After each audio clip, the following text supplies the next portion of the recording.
Good afternoon, everyone who's just tuned in. This is Pinda, and today's video was actually taken over the duration of a week, leading to a Q3 review pinup that we had at school, and I'm going to take you through the work that I did. So I think this time around it was more a conversation with paper and refining my ideas and legit putting them on paper. Then because I do have them, like I've modeled the city up, and I do have this digital space where I'm working at, but talking to the story through drawing is an important element in design. And it starts with pencil, then going over in pen, then adding color. I've got these, not necessarily Copic markers, but they're markers, and I use like some charcoal in some instances. I think on this day I was highlighting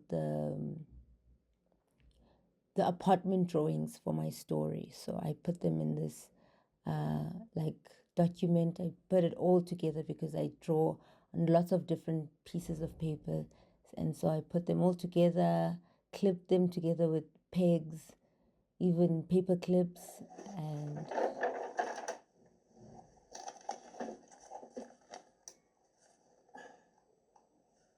you have some coffee coffee situation going here. I've misplaced my watercolors, which I should actually look for. And what I like to do is to use the gradient in coffee, like the color gradient in coffee. So, I mean, I could have used a marker, but there's just something about painting or the free flow of brush instead of that hard surface of a marker pen. And yeah, I think this page as well, and I just was trying to highlight and remember what it is that I was sketching on this page. And all of this is gathering and putting the things together so that I can present it neatly onto another piece of paper. So this process is very much just highlighting with the coffee, thinking about the door in the room, the window, the floor texture, what the wall is going to be. But I mean, I'm using just coffee and just one shade of coffee, but in the process of applying one layer and the next layer, okay, the table as well. So the floors, the walls, and the table can share a certain similar texture to them. And so brush and leftover coffee. Yeah, I have a tendency to not finish my coffee anyways. And yeah, on the yellow sticky note, I made a note to follow through with the storyboard.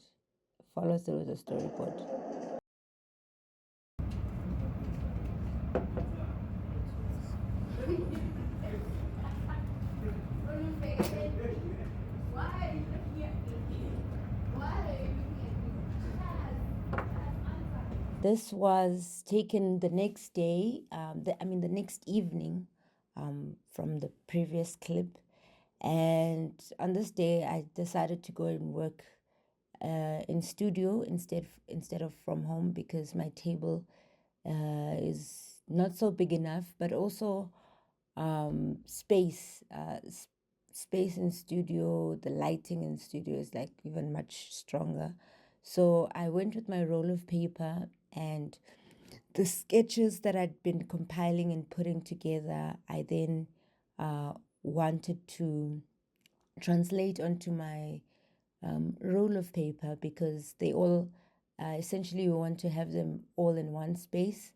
and thinking about how it's going to be presented in the end is important. And so I sat and looked at all the sketches that I'd worked on the previous night, and just planning how it's going to come onto the paper, resketching. So, like, what is it? Copying, copy making onto the presentation piece, which will be the roll of paper, and all these sketches will be gone. So it was a resketching, lightly in pencil. I do have to admit that I could have just went straight with pen, but there was just a lack of confidence there. I remember that's how I felt. I'm gonna go lightly because I'm scared. I don't know how, I don't want to make a mistake. It needs to be perfect. And then you bring them back to me. No. No, all of it. What is that all shape, of man? Like all of the cheese. T-Man. T-Man.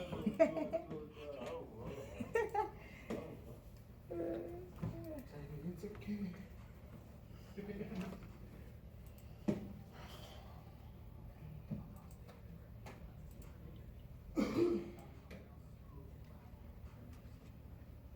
So, so that was, I left that audio out because it's essentially just like studio vibes. That's how it is when you working around other people at school. So yeah, so I draw, then roll it open again, draw.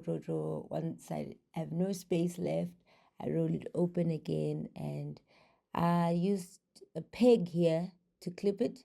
I do have clips, black clips, but I like how the peg will hold it in place and it doesn't roll over. So it's draw, clip, roll, because I've made the sketch. And as you can see, it's all in pencil. The confidence in I don't know. I wasn't confident in drawing in pen first. So I thought, no, I'd go over it in pen, because also I didn't want to pressure myself into worrying about making a mistake, because this is such a tedious exercise. Standing is when I'm thinking, looking at what's on the table, because I'm working across two tables. Yeah, I really like the first sketches though. The first ones, the ones where I was freeloading, not scared, I used a pen in them.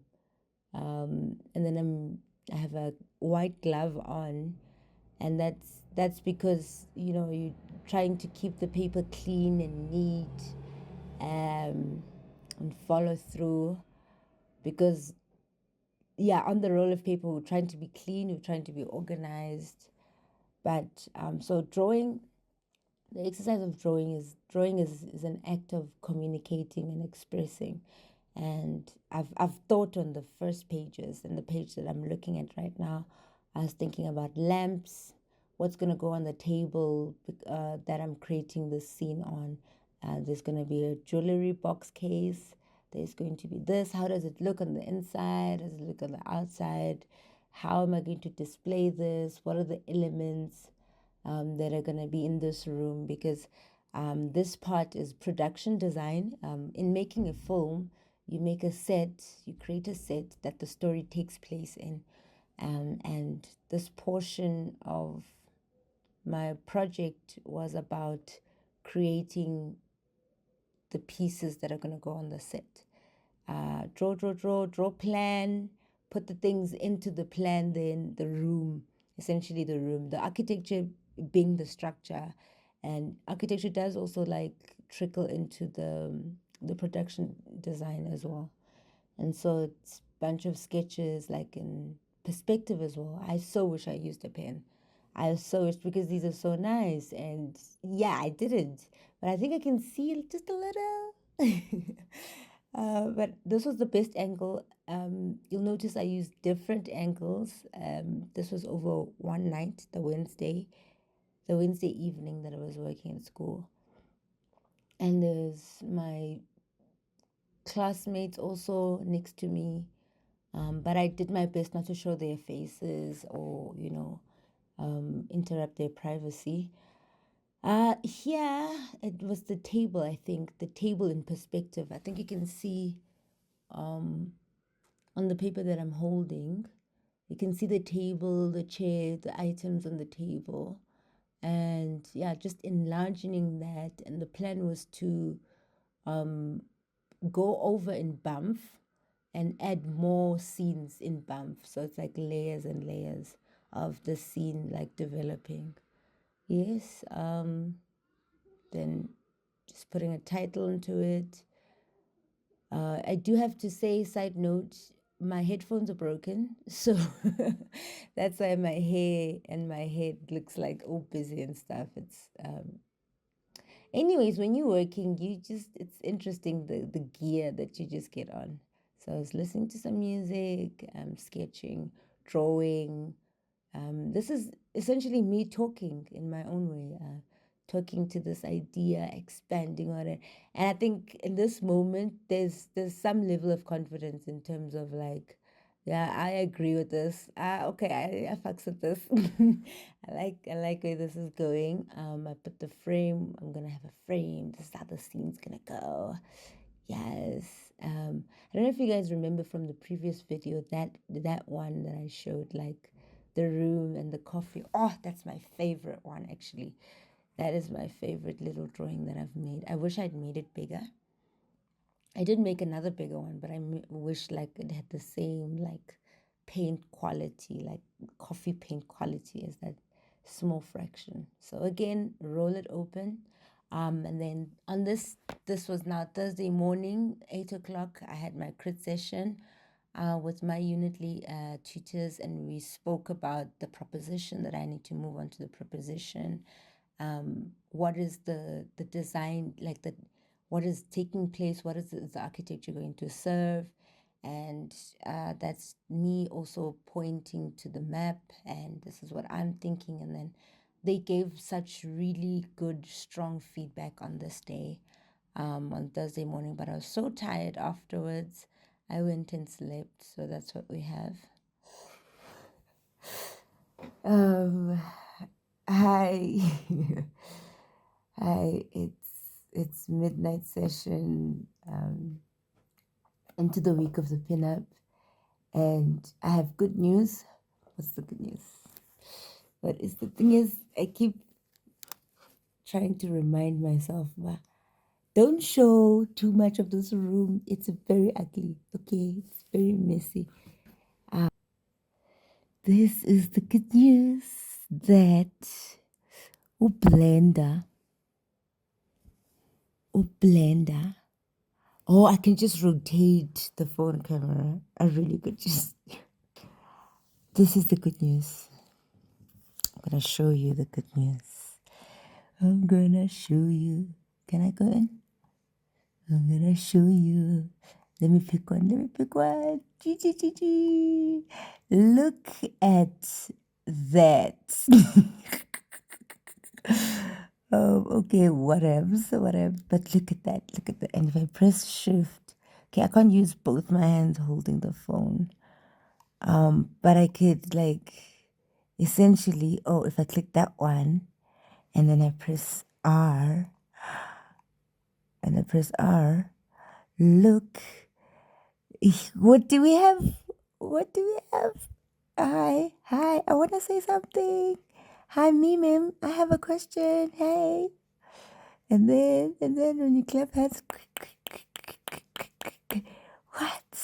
what?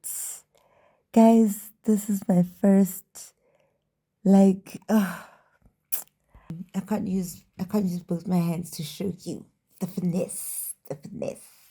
I have hands on Blender. Reporting to you live on the eve of Wednesday. But I just want to tell the girl from yesterday, baby girl, you just had to walk away. You just had to sleep. All you needed, the answer was to just rest. Okay? rest. Hey, what? Oh. Hello. So it's 6 minutes past 7, and today is D-Day. So today is D-Day, and I'm not gonna really say much, but I'll try to record much. I have about 1 hour till 1.5 hours to 8:30, which is the only allocated time. But then I'm a student, so I'm not trying to aim to not have time, but I'm gonna really try my best. And then my pinup is at 1. There's things that I've given up on that I just not gonna have, and there's things that I'm gonna try and push to have. So we'll see. So my headphones are broken, and what I usually do is I wrap them like this so that because it's broken. So that's why I look like this. I have my outfit out for today. I think it's the speech that I've been trying to formulate in my head, but I'm going to give myself some time during the day to talk about the speech. I'm going to have to give myself.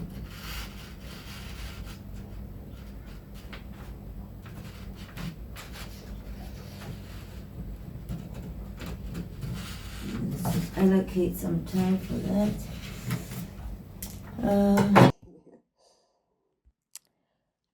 So now we've finally arrived on the day of the interim pinup, and still on the roll agenda. Now, because last week Thursday they had spoken about, so the crit session was a previous Thursday, and the D-Day was the next Thursday, and so they had spoken about go over and pen, like, yeah, because in pencil they could see that I'm missing the confidence. I'm not being literal about my work, and so I remember they even had like a torch. She put her phone torch because she was like, we can't see this. So she was like going over and torch the previous crit day, and then they're like, you must go over and pen. So I'm using charcoal here. I'm like going in onto them, like darkening it as much as I can. Working from home, some days I am unable to work in studio. Unable. Excuse me. So it's working on the roll, and then on the wall we have my proposition going there, and I know it's late. It's the morning of, but I think any student, any design student or architecture student will relate to the influx of inspiration that just comes when things are just happening. So I finally was at a point where, oh, I know what I'm going to do. I'm going to place this here, and this is going to go there, and this is the route. And on this side of the map, this is what's going to be taking place, because it's an experiential. My proposition is taking place over a couple of days, a week or 2 weeks, and my character moves from one space to another, and so it starts with a plan. Basically, it starts for me. It starts with a plan, planning out where things are gonna go.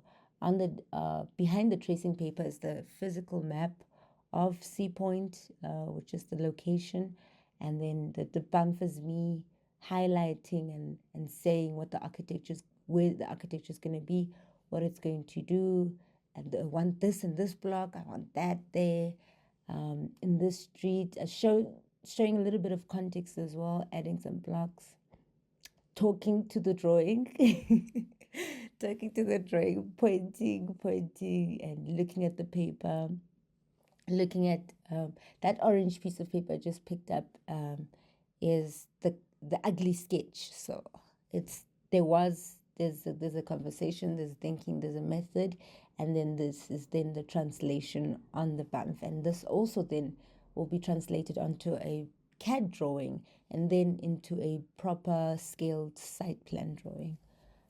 So that's what I was doing on the wall.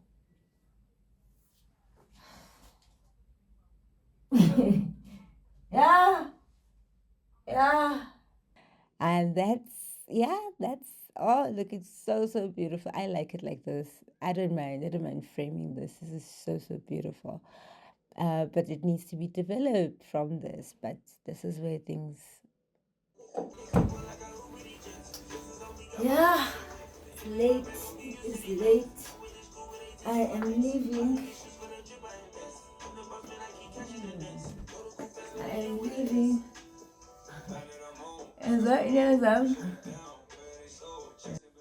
I have two head options. I have two head options. Let's see. I think this is a bit too much. This one. So the confidence is not there for this one. That's too much confidence. And then this one.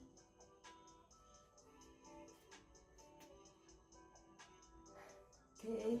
And then there's like different ways of doing it. I think I like that. But then I need to make sure the label is sitting right. Son. Like it's pin up, dude. It's pin up, dude. It's pin up time. It's pin up now. Oh, I need to fly to school. I need to fly to school so I can have time to pin up. So I'm just going to add a short clip from a recording from the presentation day. I could not make a video with me. I think my preparation up to there wasn't as connected, but I'll add a clip of what they shared with me, and that'll be all for me from this week, and I will catch you on the next one. Thank you. Bye. Appreciate the ideas that you're bringing in, that you have commemorating. I think what you see as heritage should not only just be seen as Western architecture. We should be able to actually see our own heritage. So I think for me that is a wonderful element. But at the same time, it needs to be sitting. Like for instance, this situation that is happening here does not feel like it's sitting in the right context in terms of at the time. Maybe it's because it's sitting in a totally different context in terms of the plot. So I think that also needs to come up when you do the narration. But I think you've given us a beautiful presentation. You can illustrate in a way that is effective and communicates well. I think you should be able to take it. Thank you. I don't take anything for granted, like about your audience, which they will know. Just tell the story fully, in as much detail as possible. Move the scale, show okay, when you are use markers, traditional architectural things, when you are at the scale, the thing that you will eventually see is located here. So that there's a kind of way to lead, and continue.